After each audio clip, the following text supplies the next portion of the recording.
Jadi seperti poster tajuk pasca emas, pasca Olimpik sajalah to attract the tajuk kita just recently habis Allahumma salli Muhammad, habis Olimpik habis Olimpik. Kebetulan September ini emas melakukan terjunan bebas. Okey, sama ada dia bahaya atau peluang, it depends sebenarnya. Okey, dia bergantung kepada anda dan perspektif anda dalam anda menyimpan emas.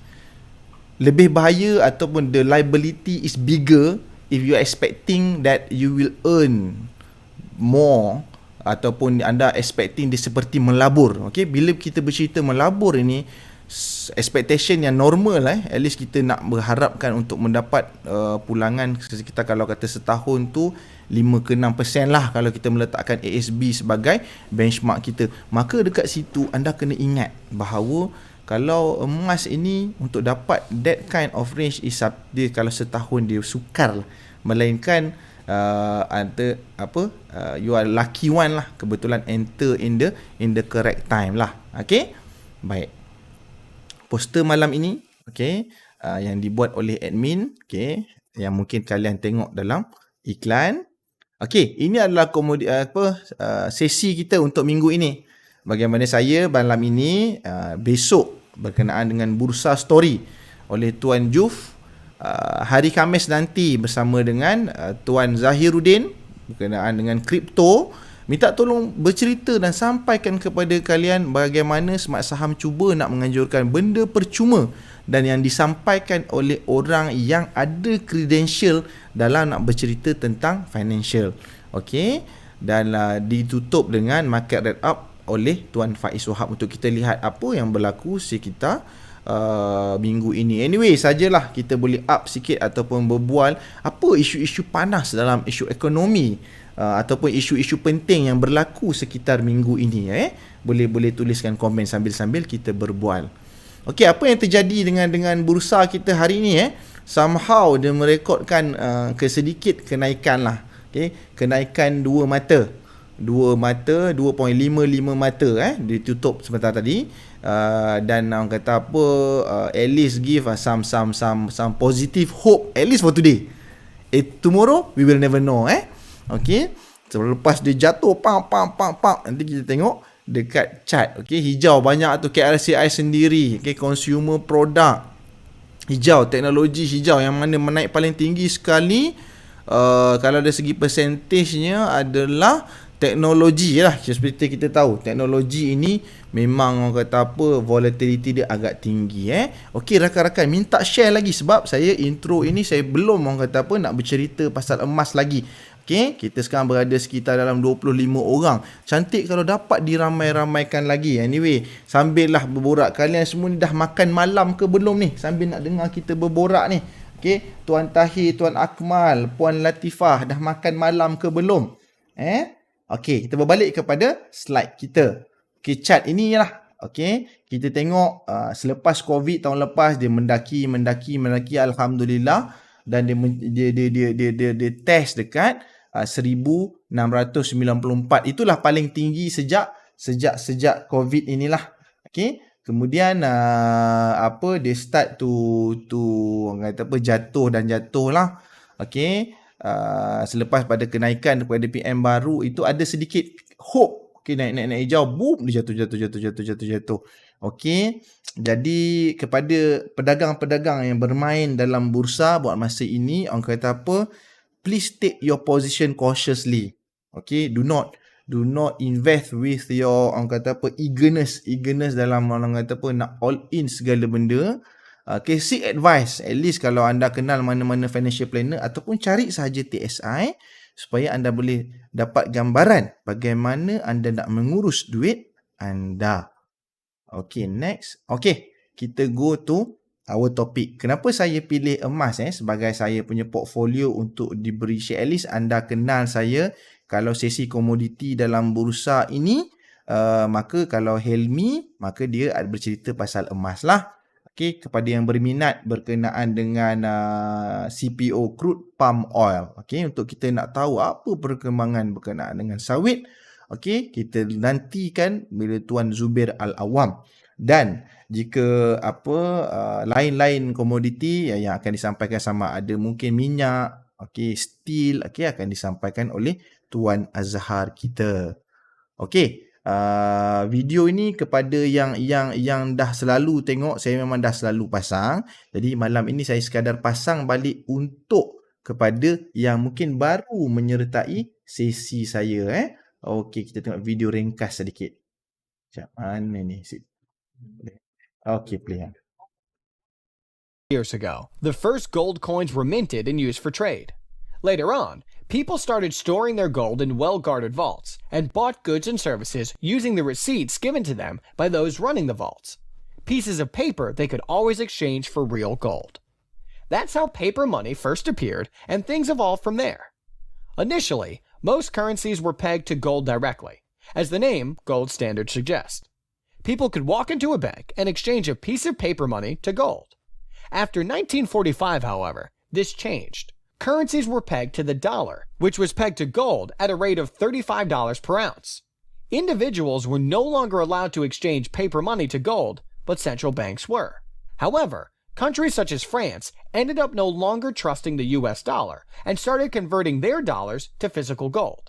The gold reserves of the US were getting depleted quickly, so President Nixon stopped allowing that. He took the United States, and thereby the world, off anything even resembling a gold standard in 1971. At this point, the money we use isn't backed by anything tangible. Fiat currencies, as they're called, are basically backed by confidence. The dollar is backed by the confidence people have in the US, the British pound by people's confidence in the UK, and so on. The value of one currency compared to another therefore fluctuates continuously. Confidence-driven supply and demand, if you will. Okay. Almost. Okay. Ini chart. Okay, siap. Okay, baik. Jadi, serba ringkas kepada yang masih baru. Kenapa video ringkas ni saya sering tunjukkan? Saya nak membuktikan bahawa gold ini, dia adalah satu, sebab tu nama pun precious metal. Mana since 18s lagi, maknanya sebelum 19-an lagi, gold itu memang dijadikan satu material malahan kalau kita bercerita, kalau kita nak kaitkan dengan kisah Rasulullah. Sampai sebelum ini lagi, mungkin tarik ke Nabi Musa, zaman Fir'aun pun emas itu adalah something yang berharga, yang very valuable. Very valuable. Sebab itu, orang kata apa, kebaikan menyimpan emas ini tidak dapat disangkal. At least saya sebagai financial planner, saya akan nasihatkan orang untuk start menyimpan emas bagi memupuk habit. Cuma mengapa dan bagaimana dia nak menyimpan emas itu yang kita akan tailorkan mengikut kesesuaian individu itu. Sebab itu, anda at least yang ada sekitar 24 orang ini, anda kena alert dan again some ilmu bilanya emas sekarang ini pasca 1975 rasanya yang di-abolishkan gold standard itu, dia adalah satu perkara yang didagangkan. Bila dia didagangkan, mana dia tertakluk kepada supply and demand. Bila tertakluk kepada supply and demand, maka tidak ada timbul satu orang kata apa term yang mana confirm naik. Okey, jadi kat situ anda kena berjaga-jaga dengan duit anda. Okey, baik, kita tengok apa yang berlaku kepada gold chart kita. Okay, somehow jika kita tengok in the bigger perspective since August 2020 ataupun kalau nanti saya akan tarik panjang lagi, atau saya tak pasti, saya ada sediakan juga, anda boleh cari dekat tradingview.com. Anda boleh tengok bagaimana emas ini dia naik turun. Okey, dan mungkin anda ada judgement kepada penjual emas kalau ada dalam ni, ataupun anda pernah diceritakan oleh penjual emas yang mana emas naik sejak 20 tahun yang lepas. Betul, itu tidak dapat disangkal, tapi anda tidak boleh menolak faktor forex di dalam isu itu. Kenapa? Bila kat Malaysia dia rasa macam banyak je kenaikan itu, kerana sebelum $1 $3, orang kata apa, bila $1 jadi $4, maka harga itu pun dia jadi meningkat lah kerana forex itu tadi. Jadi berbalik kepada recent event, in the bigger perspective, sebenarnya emas sedang melakukan penurunan. Okey. Jadi sebab itu, waktu ni lah anda kena bersedia duit anda untuk membeli. Okey. Cuma bila kita tengok pada sedikit sentuh technical aspect on chart kepada yang masih mungkin baru ataupun tidak familiar berkenaan dengan chart garis merah atas dan bawah itu menunjukkan saja meletakkan satu ruangan yang mana harga emas akan bermain-main di sekitar ruangan itu. Okey, maka kita nak tengok trend kejatuhan itu adakah dia akan test pada paras 1684 USD per ounce. Okey, jadi bagaimana anda nak kira harga ke ringgit? Anda bahagilah ounce kepada gram dan USD kepada ringgit. Jadi multifactorial yang akan determine the price of the gold. So, kejap lagi pun saya akan tunjuk bagaimana harga emas Malaysia semasa. So, patutnya kalau anda boleh Google trend membeli emas kini menurun dalam Cosmo saya tengok tadi, sepatutnya waktu ni lah yang anda nak beli emas. Okey. Jadi bukannya waktu tengah nak naik dah puncak tu kan. Okey. So start to gain some ilmu at least bersama dengan Bursa Chit-Chat. Okey, kita sedikit tengok further technical aspect Ada sedikit memasukkan gun fan dalam chart ini, yang mana nak membuktikan apabila dia break satu persatu line dalam gun fan itu, dia menunjukkan satu momentum penurunan yang kuat. Okey, dan ditambah kita cuba pula lukis gun fan yang kecil di bawah pun dia menunjukkan pecahnya beberapa line dalam gun fan itu. Okey, jadi dia dari segi teknikal, okey, bila kita bicara tentang technical aspek ini, dia menceritakan tentang human behavior di belakangnya itu. Human behavior sebab bila barang yang didagangkan, dia tertakluk seperti yang kita cerita tadi, supply and demand tuan-tuan dan puan-puan. Bila supply and demand, dia akan berkait kat situ, ada emosi, kepercayaan. Okey, so dekat situ dia dah menunjukkan pap dia jatuh. Dia cuba bermain-main di sekitar, ada line 21, 11, tak, dia bocor juga. Okey, somehow dia masih kekal pada line. Kalau saya pun tak clear kat slide saya ni, 41 ke saya rasa tu. Okey, yang bawah sekali tu. Okey, zoom in. Sekarang 41 Okey, bagaimana anda nak belajar semua ini? Saya kata mari bersama dengan tim Smart Saham. Mari bersama join kelas-kelas kami. Bukan mana mungkin anda ingat saya sengaja buat lukis ni untuk promo. Tak. Smart Saham dah lama dah kita duk cerita benda-benda macam ni. Dia ada something yang anda dia grab by hand saja perkara ni. Okay, so saya nak menunjukkan momentum penurunan dalam skala yang besar ni benar. Ia benar-benar kawan-kawan. Okay, tetapi nanti kita berbincang pula di poin-poin seterusnya yang kita nak melihatkan bagaimana ekonomi dunia juga sedang sakit. Seperti yang follow saya sejak awal, Jun, Julai, dia ada kronologi yang saya nak membuktikan bahawa dia inversely proportionate dengan ekonomi dunia yang mana currently dipelopori oleh sama ada US dan China sekali lah. Mana jika bergojak, orang kata bergoyangnya kuasa besar dunia ini, maka pastinya ekonomi akan terganggu. So kat mana orang nak cari tempat untuk mereka berpaut? Mana saya gunakan analogi pada sesi saya yang lepas, dia cari emas lah. Okay, the most precious metal, ataupun other than that mungkin silver. Okay, does itu justify segala perkara yang berlaku naik dan turun. Okay, dekat situ anda kalau yang mana yang masih belum baru first time dengar apa itu fundamental analysis, apa itu technical analysis, anda start to Google. Okay, mereka berdua perlu seiring. Okay, dan anda pasti akan dapatnya di dalam kelas Smart Saham. Okay, anda join kami pada kelas percuma. Pada kelas percuma kami pada awal Oktober nanti. Jika ada admin yang sedang menonton bersama dengan saya, suka untuk kalau minta tolong pastekan link kickstart link kickstart yang pada awal Oktober nanti. Dia percuma saja. Anda boleh lihat how our team, how our tenaga pengajar cuba memberikan ilmu berkenaan dengan saham in a financial planning punya perspektif. Okay, so berbalik pada gun fan kita tadi ataupun sedikit further dig technical analysis kita, somehow dia memang menunjukkan very very strong punya downtrend. Okay, tapi apa-apa pun boleh berlaku. Okay, ini mungkin biasa yang duk follow saya selalu, dia akan nampak lah perkara ni saya selalu tunjuk apa event-event yang berlaku end of gold standard 1973. Okay, US inflation menyebabkan kenaikan emas. Jadi kat situ lagi dah buktikan. 1977 lagi membuktikan apabila ekonomi teruk, maka emas naik. Okay, somehow 1981 cuba disatukan balik gold. Tapi ada orang yang menentang. Okay, menentang, so dia keep lay low sampailah 9/11 punya krisis dia start tu mendaki sehingga kepada tahun 2012 itu, masih itulah kemuncaknya juga emas di Malaysia dengan pelbagai-bagai skim Tok Belagak, skim khazanah bangsa.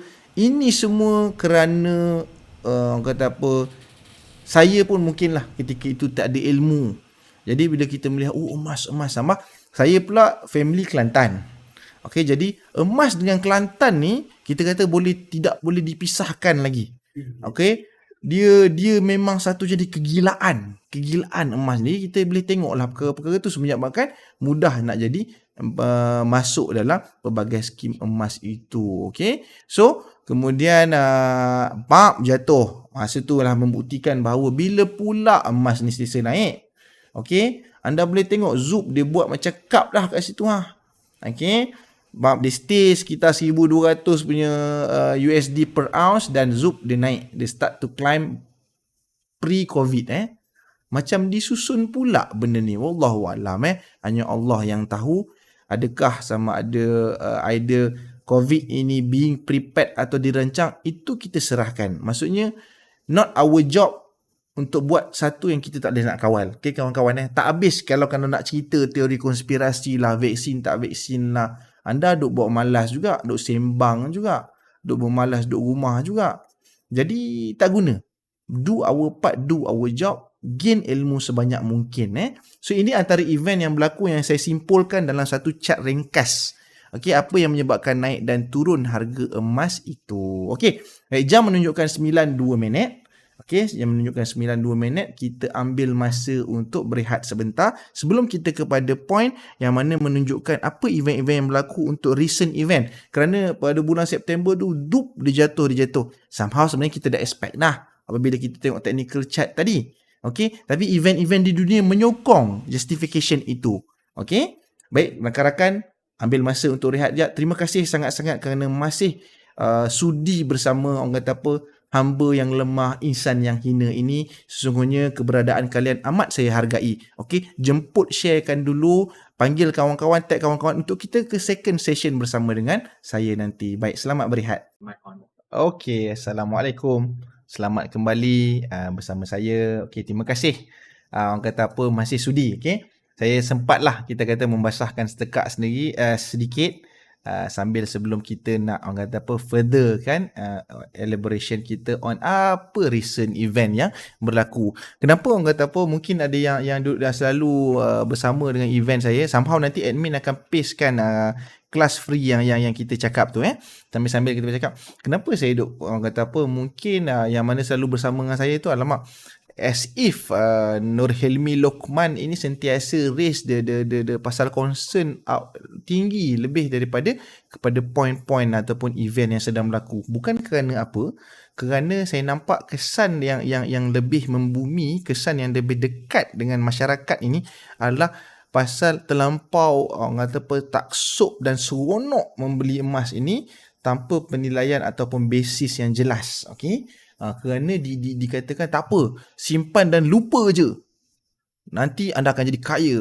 Okay, somehow betul juga, sebab sesiapa yang ada emas, ini anda boleh pakai, dia pasti tidak akan orang kata apa, dia mungkin tidak kaya tetapi dia tidak akan miskin. Sebab tu penting untuk anda ada simpan emas. Okay, baik, kita sambung. Okay, ini yang berlaku juga. Apa yang ni recent, saya tarik lebih dekat sedikit. Okay, kenaikan selepas April 2020 adalah kerana post-COVID optimism. bagaimana ketika itu COVID sedang berlangsung lah.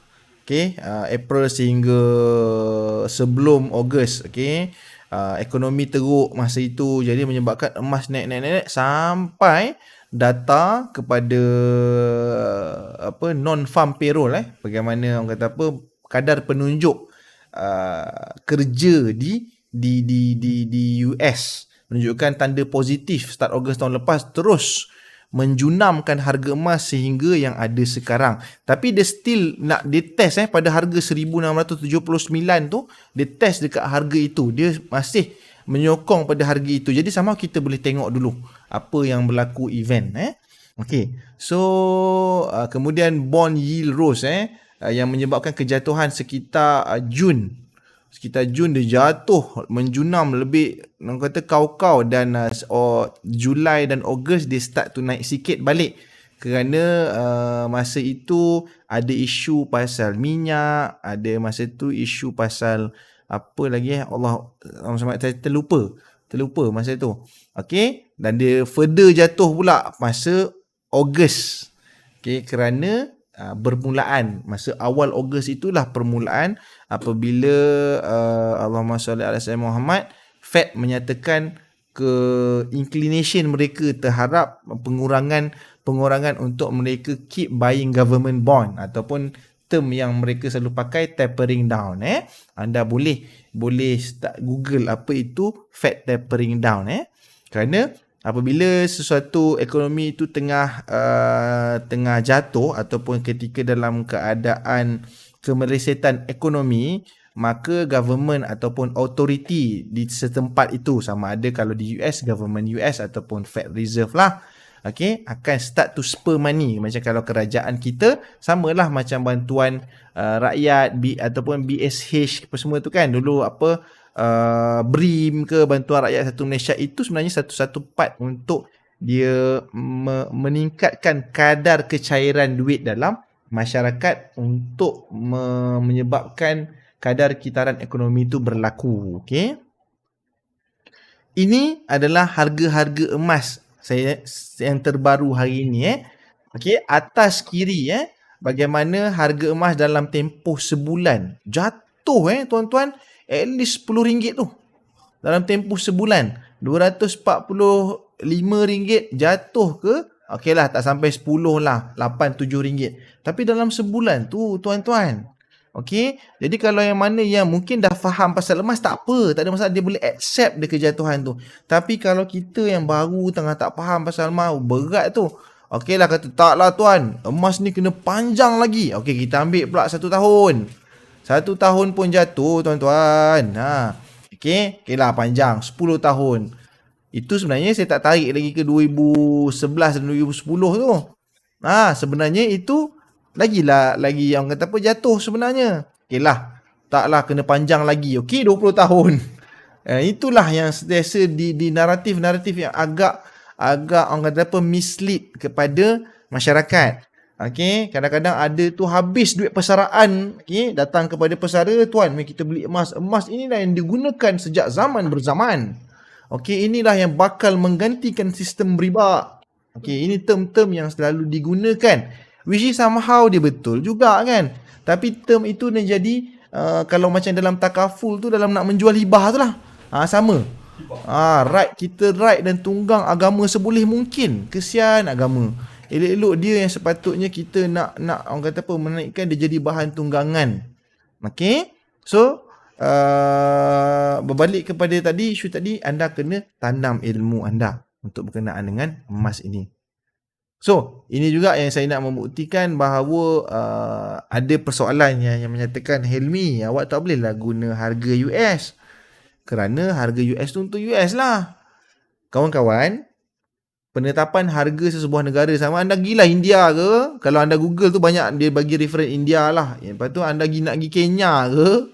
Anda nak pergi Thailand ke? Singapura ke? Rujukan dia adalah harga gold spot US ini. Kemudian dikonvertkan mengikut kadar forex semasa. So kat mana pula tak sesuai ni? Jadi sebab itu, kadang-kadang kalau ada dalam ni yang menjual emas, please equip yourself with this knowledge. Tak kira professional analyst pun menggunakan ini chart ini, okay?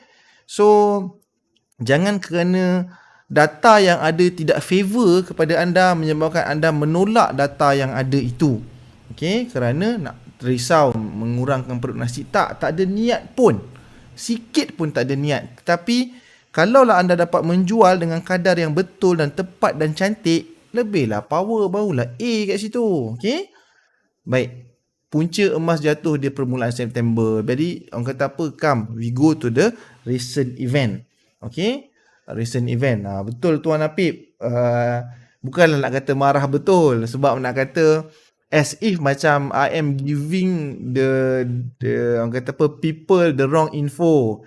Dan apabila naratif tu dibawa kepada group of gold seller yang mana mungkin prominent, jadi nampak benda tak betul ni bila ramai yang tumpang, dia akan jadi betul kak? Dia nampak betul. Okay? Somehow jom kita sama betul-betulkan kepada, at least dapat cerita kat kawan sebelah kita, kawan terdekat kita, jadi kita nukleus untuk mengembangkan. Okay? Menceritakan kebaikan emas itu tetapi tidak menidakkan fakta dan apa risikonya. Jadi kita tengok apa yang berlaku sebenarnya. Sejak mula pada awal September emas terus turun sampailah hari Isnin hari tu, iaitu semalam, dia memberikan sedikit hope dia rebound balik. Pertama, poin paling besar sebenarnya adalah strengthening of USD. Okay. Starting in September ni, USD as if mengukuh kerana the right kepada confident level dalam apa yang berlaku kepada US. Okay, Dow Jones punya ni naik, kata apa, minggu lepas. Okay, tapi somehow they start to orang kata apa, slip sedikit lah. Kerana pada hari ini dan besok sedang berlangsung, okay, Federal Open Market Committee punya meeting. Siapa Federal Open Market Committee ni? Ataupun mereka selalu ringkaskan FOMC. Mereka ini yang menentukan, mereka adalah satu sayap daripada Federal Reserve yang mana determinkan monetary policy dalam Fed. Jadi mereka lah yang nak decide sama ada nak taper down ke, taper up ke. So, kerana meeting tu sedang berlangsung, sebab tu hari ni start tu harga emas dia start tu naik, tapi dia start main tengah-tengah. Ataupun dia dalam fasa berjaga-jaga, tak naik tak turun. Sebab dia nak tengok apa keputusan Fed pada meeting hari ini dan esok. Okay? Dalam menentukan kehala tuju monetary policy mereka. Maka jika Fed sebab dia sekarang ni tinggal persoalan adalah bila sahaja dia punya berat kepada nak taper down tu dah tinggi, tetapi cuma bila nak mula itu sahaja. Okey, bila nak mula itu sahaja yang bermain isu naik turun harga emas ini. Okey, kerana harga emas dia inversely correlate dengan Allahumma salli ala sayyidina Muhammad, dengan harga USD, emas dan USD ini adalah kerana yang kalau tengok video di awal tadilah, the confidence of two item, sama ada kalau orang tak pergi ke USD, orang pergi ke emas. Jadi itu yang berlaku di dalam sistem keuangan semasa. Whether you like it or not, we need to embrace with it currently. Orang kata apa, mungkin ada ura-ura kripto untuk menjadi orang kata apa, pembalance di antara dua ini. Somehow masih belum boleh berlaku lagi. Bila kita tengok beberapa isu yang sedang berlaku kat kripto, bagaimana boleh rupanya di hijack sehingga 260 juta USD hari tu, tapi dipulangkan balik. So kita tengok kat situ, dia ada satu uncertainty ataupun instability yang berada dalam kripto. Somehow kripto pun nanti anda boleh bersama sesi kita pada hari Khamis ini, tidak menidakkan ke peluang dia. Okay, cuma dia masih at the higher risk punya side. Okay, jadi first point kenapa berlaku penurunan yang jelas starting early of September dan dia meneruskan penurunan sehingga pada Isnin hari tu dia start to rebound balik sedikit adalah kerana strengthening of USD. Okay, point yang kedua dan terakhir dah, kerana dia bermain di isu yang sama sahaja. Recent event ini tidak banyak update yang berlaku, adalah multifactorial across the global event. Okay, price hinge on FOMC seperti yang saya cakap tadi. harga masih alamak nak naik ke nak turun, nak naik ke nak turun. Okey, apalah keputusan. Okey, meeting itu di chairkan oleh Jerome Powell, current chairman of Fed Reserve. So somehow kita lihatlah, mungkin kepada anda yang mungkin start to melabur emas, okey, anda boleh start telah untuk mendedahkan diri anda kepada maklumat ini. Okey, sama ada menyimpan emas, kemudian anda bermain emas di kalau ETF, gold ETF dalam bursa. Okey, forex saya tak nak sebut sebab dia tak patuh syariah. Kalau anda nak menyimpan emas, barang kemas, start to expose diri anda kepada all this event. Okay. Kemudian, selain daripada meeting itu, next adalah Evergrande crisis. Saya pun tak tahu macam mana nak sebut. Tapi the second largest property punya company dekat China. Somehow kita masih unclear what is the outcome. Okay, cuma yang kita pasti dia memberi kesan. Kerana minggu ini starting this week banyak market utama dunia jatuh kerana this crisis. Okay. Krisis itu sesuatu yang benar, yang berlaku dan sesuatu krisis yang besar. Cuma outcome of it, sama ada government China akan bail out ataupun tidak, masih nak kata tanda tanya pun. Dia dah menyatakan bahawa akan bantu. Tapi the method of ataupun the way of dia akan bantu itu masih orang kata apa, menjadi tanda tanya. Okay, dia ada bercerita government China akan cakap yang dia akan roll over debt kot. Maksudnya prolong the debt ataupun adjust balik the debt lah. Tengok macam mana. Sama kalau nak disamakan dengan subprime crisis dulu, Fed orang kata apa, adding additional budget. Okay, rather than give more loans lah. So somehow this Evergrande crisis ini dia memberi kesan kepada harga emas itu juga.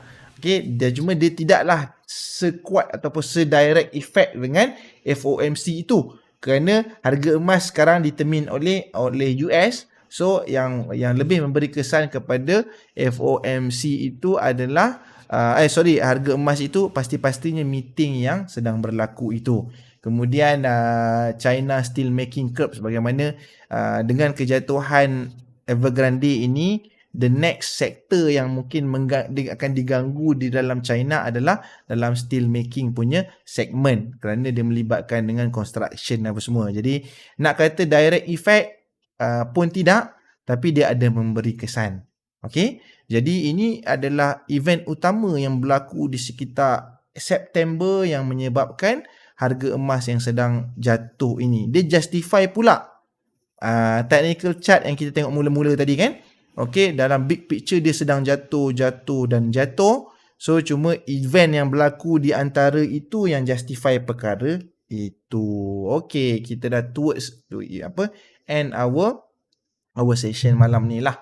Okay, yang ni yang pernah tengok sesi saya akan terangkan lah bagaimana kalau anda nak cari apa benda pula pelaburan, kalau yang direct relate dengan chart tu, anda boleh cuba gold ETF. Dan bagaimana nak belajar ini, macam saya cakap lah, jomlah bersama kami dalam Smart Saham, at least kelas yang percuma pada awal Oktober nanti.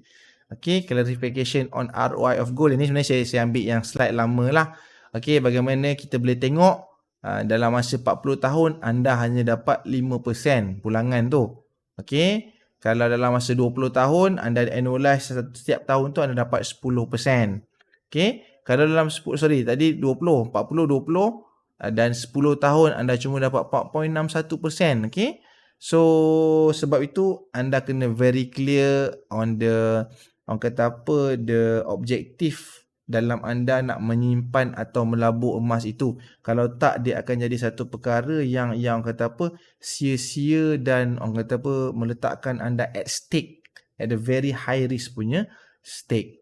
Okay, ini pun mungkin dah biasa tengok antara gold investment instrument yang ada di bursa, gold ETF, kemudian unit trust. Maaf saya tertinggal, banyak fund-fund yang best yang berkaitan dengan related to gold saving account dan physical gold. Okay, jadi itu sahaja daripada saya. Sebelum saya akhirkan ni, panjang-panjangkan tolong sampaikan kepada rakan anda berkenaan dengan kami, kerana sokongan anda amat penting untuk kami dalam mula nak orang kata apa, nak bertapak makin membesar ini. Kerana Smart Saham Academy dah lama yang diasaskan oleh Tuan Alwi Adam sejak pada tahun 2013-2014 lagi. Cuma orang kata apa, masa tu kita di peringkat kita kecil-kecilan sahaja.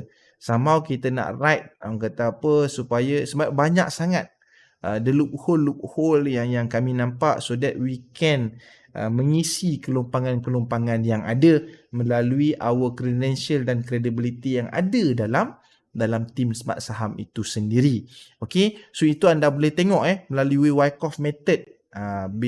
Step-step itu disusun daripada hari pertama, hari ke-8 adalah untuk equip kita untuk menjadi seorang trader yang, kalau kata dalam Islam itu, syumul. Okay, yang complete, supaya kita dapat berdepan dengan pasaran yang bakal kita masuk. Okay, saya rasa itu sahaja untuk orang kata apa, sharing ringkas saya pada malam ini. Orang kata apa, moga bermanfaat. Minta maaf kalau kata mungkin ada teguran-teguran dan ayat saya yang direct. Okay, sekadar untuk orang kata apa, enhance saya punya point. Baik, terima kasih. Boleh tolong sebar-sebarkan kepada rakan anda berkenaan dengan sesi Bursa Chit Chat dan Facebook smartsaham.com agar ramai yang dapat berkenalan bersama dengan kami. Okey, terima kasih. Assalamualaikum. Okey, sebelum itu stay safe jaga kesihatan anda, kerana recently ahli keluarga saya ada dalam masa 3 bulan ini 3 ke 4 orang pergi berjumpa dan menghadap ilahi kerana COVID ini. Pohon doa kepada kalian. Jadi untuk kita stay safe dan jaga SOP dan jangan berhenti berdoa untuk kita diselamatkan daripada wabak ini. Assalamualaikum warahmatullahi wabarakatuh.